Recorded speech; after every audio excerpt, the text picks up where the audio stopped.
नमस्कार प्रिय मित्रों, स्वागत है आप सभी का आपके अपने YouTube चैनल हिंदी ट्रिकी गुरु में। दोस्तों, आज के हम वीडियो में देखेंगे आदिकालीन हिंदी साहित्य से संबंधित प्रश्नों को, जो इस प्रकार हैं। तो आइए वीडियो को शुरू करते हैं। प्रश्न संख्या 1 है, हिंदी साहित्य के आरंभिक कालखंड को आदिकाल नाम देने वाले विद्वान किस हैं? तो आदिकाल हजारी प्रसाद द्विवेदी ने दिया।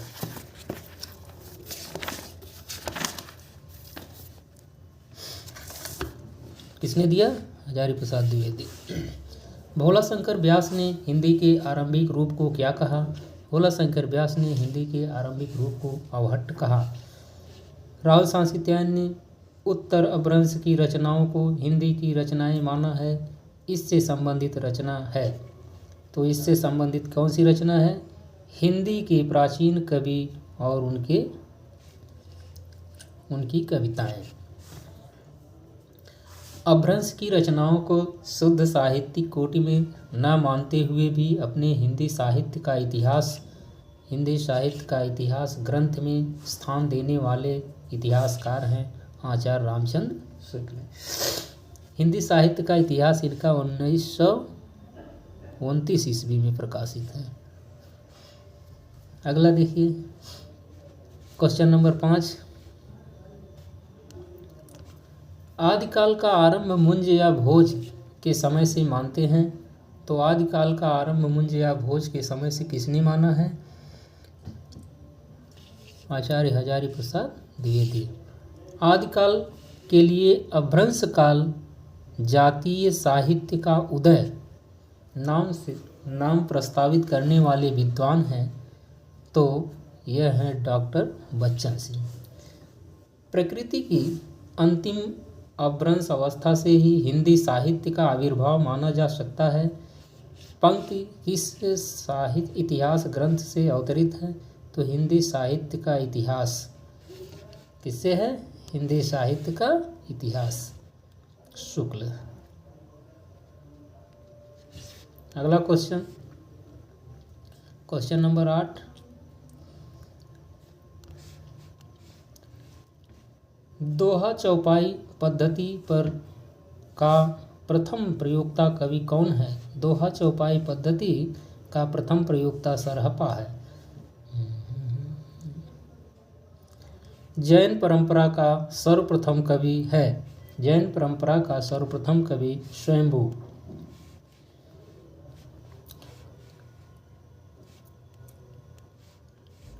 बौद्ध सिद्धों के प्रथम साहित्यिक उद्धारकर्ता संपादन कार्य का शुभारंभ किसने किया? तो बेंडल ने किया। राहुल सांस्कृत्यायन ने सिद्धों के चर्यापदों और दोहों को किस शीर्षक से संपादित किया? तो राहुल सांस्कृत्यायन हिंदी काव्यधारा के नाम से प्रकाशित किया। पंचमकार, मध्यमांश, मत्स्य, मैथुन और मुद्रा का विधान किस साहित्य में मिलता है? तो यह विधान मिलता है सिद्ध साहित्य में।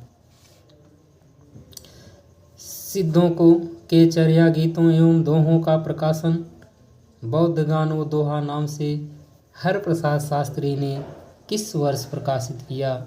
तो 1917 ईस्वी में। दोहा कोश के रचयिता कौन है? तो दोहा कोश के रचयिता सरहपा हैं। पुस्तक जल्हण हथ दय चली गज्जन निपकाज किसकी पंक्ति है? तो यह है चंदबर दाई की। किसकी है? चंदबर दाई। प्रश्न संख्या 16 देखते हैं। आदिकाल को सिद्ध सामंत काल किसने कहा? तो आदिकाल को सिद्ध सामंत काल राहुल सांस्कृत्यायन ने कहा। संदेश रासक के रचयिता अब्दुल रहमान। राउरवेर किसकी कृति है? राउरवेर रोड़ा की कृति है। मिश्र बंधुओं के अनुसार ब्रज भाषा का सर्वप्रथम हिंदी कविता में प्रयोग किसने किया? तो सारंगधर ने किया। अवघड़ का संबंध निम्न में से किससे है? तो अवघड़ का संबंध निम्न में से किससे है? तो गोरखनाथ से है।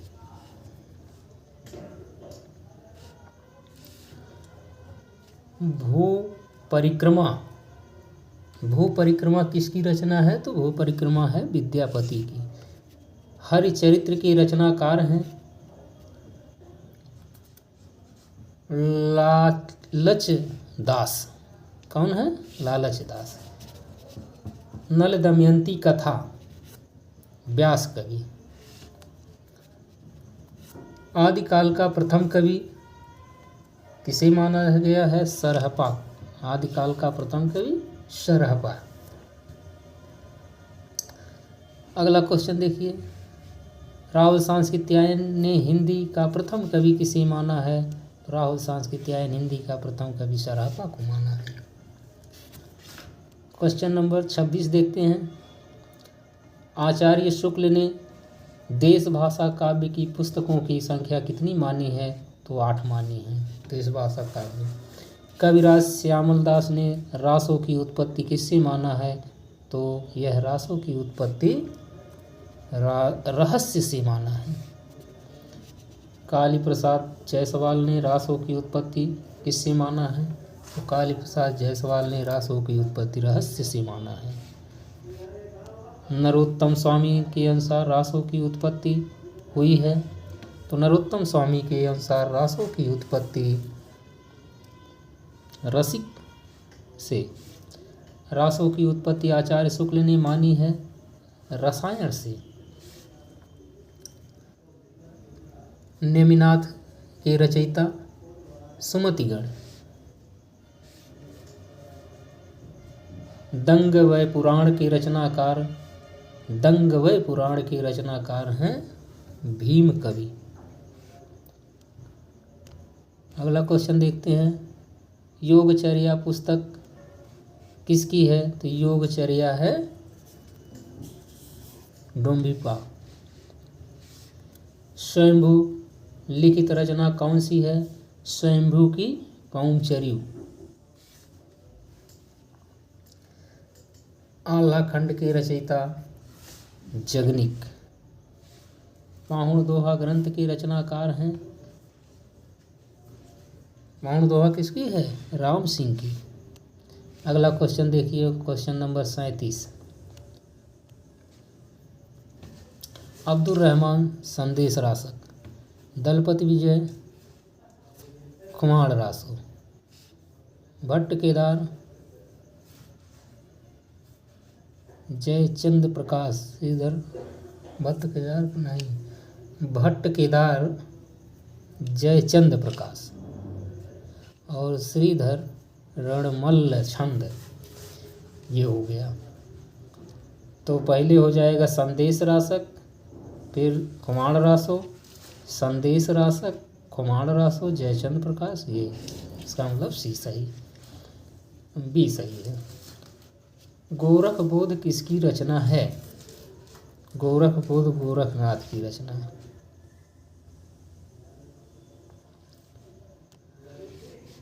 बेली कृष्ण रूपमणि स्त्री रचना के रचनाकार हैं पृथ्वीराज। नरवई बोध के लेखक, नरवई बोध के किसकी रचना है? तो गोरखनाथ की रचना है। विसल देव रासों के रचनाकार हैं नरपतिनाल। स्थूल भद्र रास जिन धर्म सूर, पृथ्वीराज रासो चंद्रवरदाई।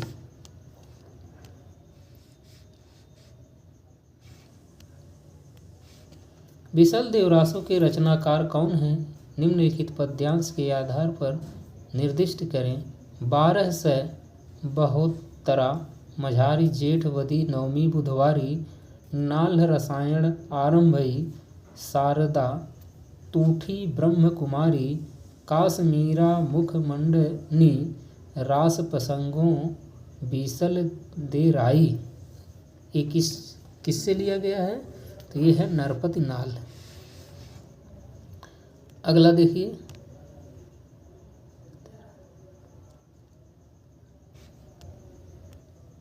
कौन सा रासो ग्रंथ केवल सूचना रूप में उपलब्ध है? उसका कोई पुस्तककार रूप आज तक उपलब्ध नहीं हुआ। तो हम्मीर रासो। उत्तर प्रदेश में आल्हाखंड नाम से जो काव्य प्रचलित है उसका मूल रूप प्राप्त होता है तो परमाल रासो मोटू। चारण काल का दूसरा नाम है क्या है चारण काल का दूसरा नाम? आदिकाल। उपदेश रसायन रास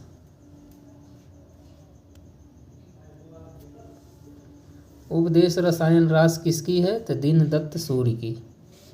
हिंदी में लिखने वाला प्रथम मुसलमान लेखक या कवि, तो हिंदी में लिखने वाला प्रथम मुसलमान लेखक या कवि कौन है?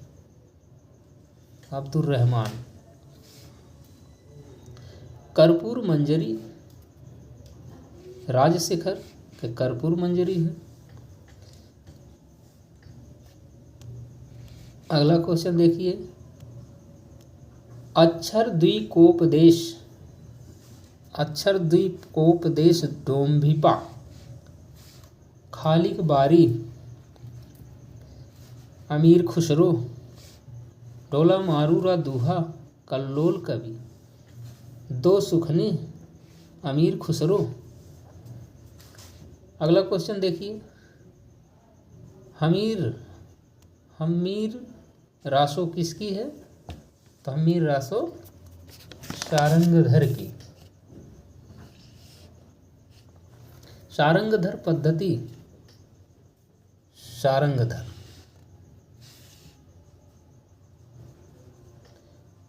आदिकालीन जैन साहित्य किस भाषा में रचा गया? तो आदिकालीन जैन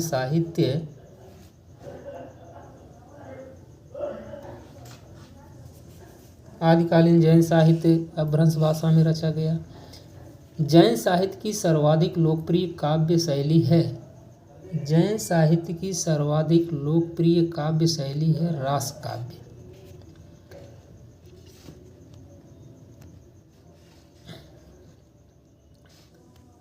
जैन साहित्यांतर्गत रास काव्य शैली से तात्पर्य है जैन तीर्थंकरों के जीवन चरित्र तथा वैष्णव अवतारों की कथाएं। जैन आदर्शों के अवतार में भविष्यत कहा धनपाल का। संदेश रासक महाकाव्य है। संदेश रासक क्या है? एक खंड काव्य है। कृष्ण की रासलीला की परंपरा जो भक्ति में प्रसिद्ध हुई की शुरुआत किस ग्रंथ से होती है? यह उपदेश रसायन रास से होती है। सिद्धों की भाषा को सांध्य भाषा नाम किसने दिया? तो सिद्धों की भाषा को सांध्य भाषा नाम मुनिदत्त तथा अद्वैव्रज ने दिया। प्रकृत पैंगलम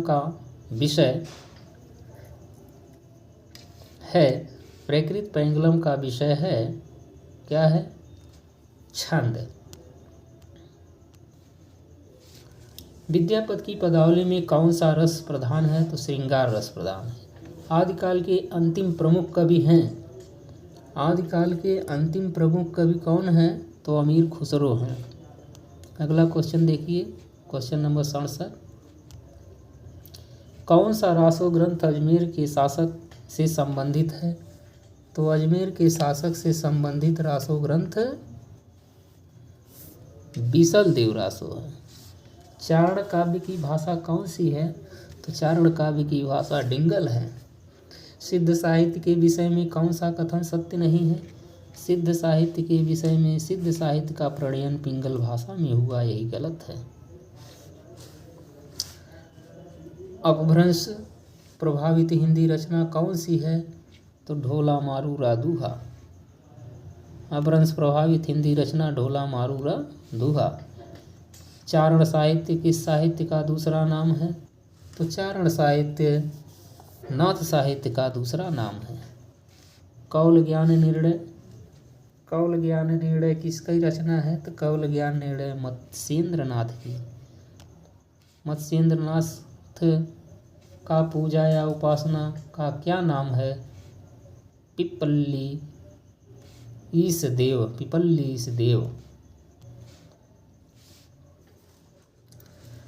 अगला क्वेश्चन देखिए, क्वेश्चन नंबर 74।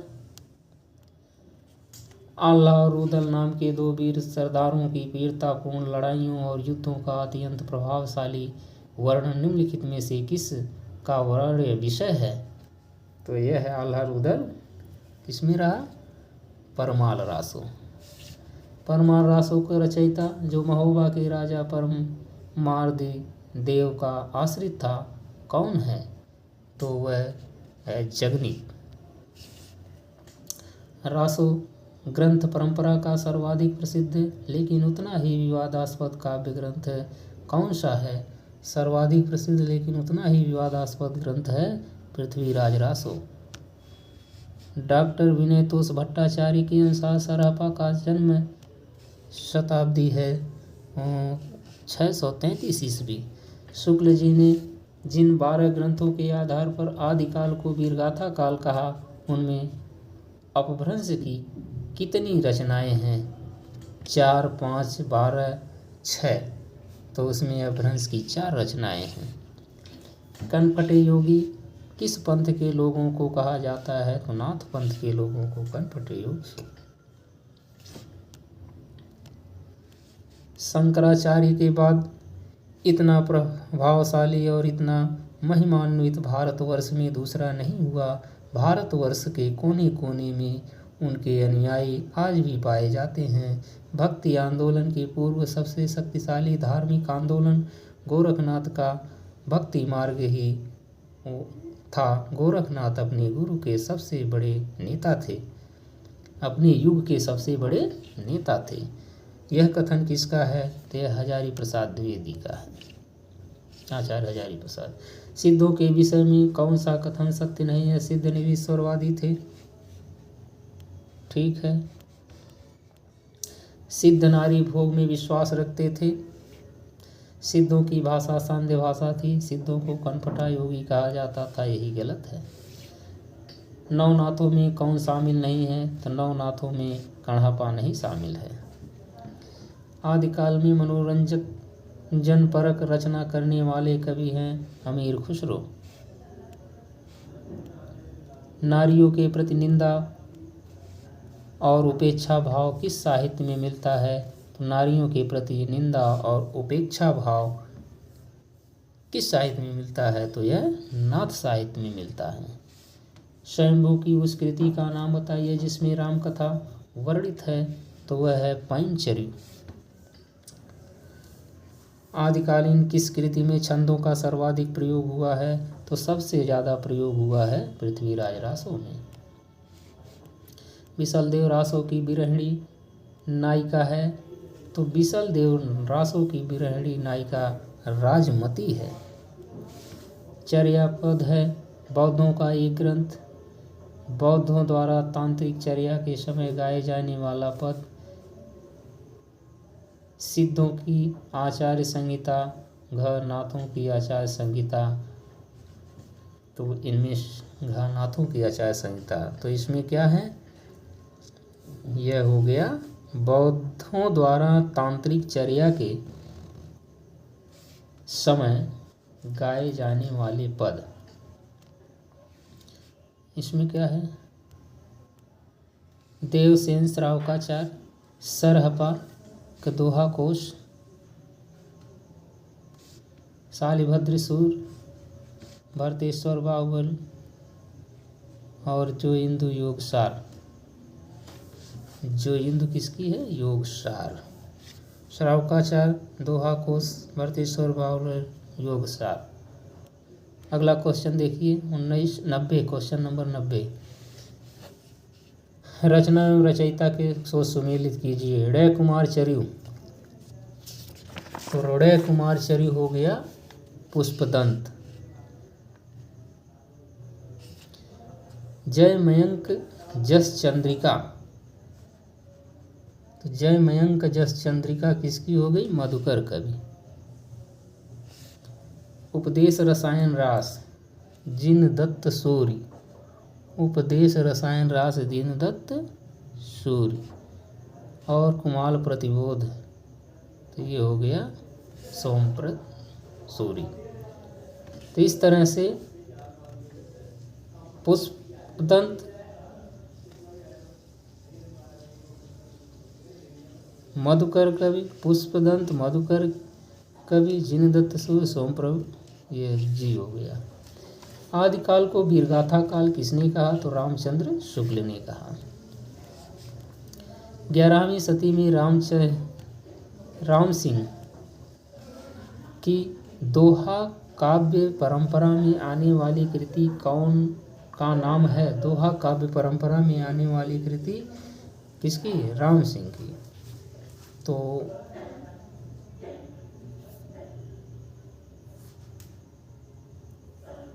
पाहुण दोहा होगा, हाँ पाहुण दोहा। शालिभद्र सूर्य को हिंदी का प्रथम कवि किसने माना है? तो शालिभद्र सूर्य को हिंदी का प्रथम कवि किसने माना?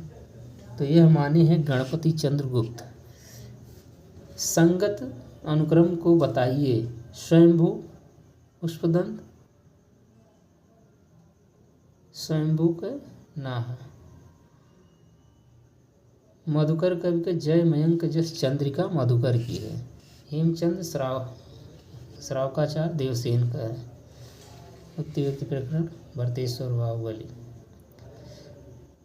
अच्छा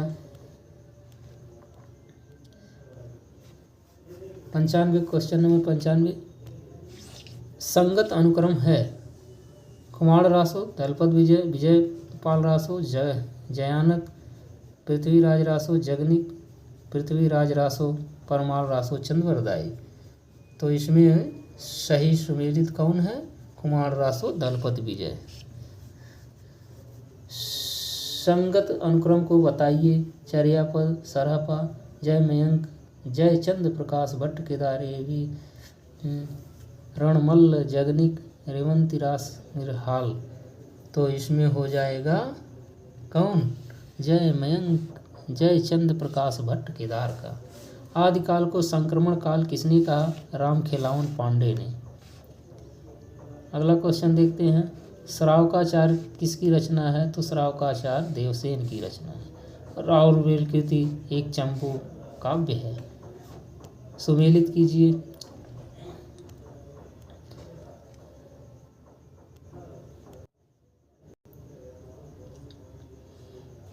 जगनिक परमाल रासो, विद्यापति पदावली, अमीर खुसरो दो सुखने, और इनका हो गया स्वयंभू का पंचर्यु।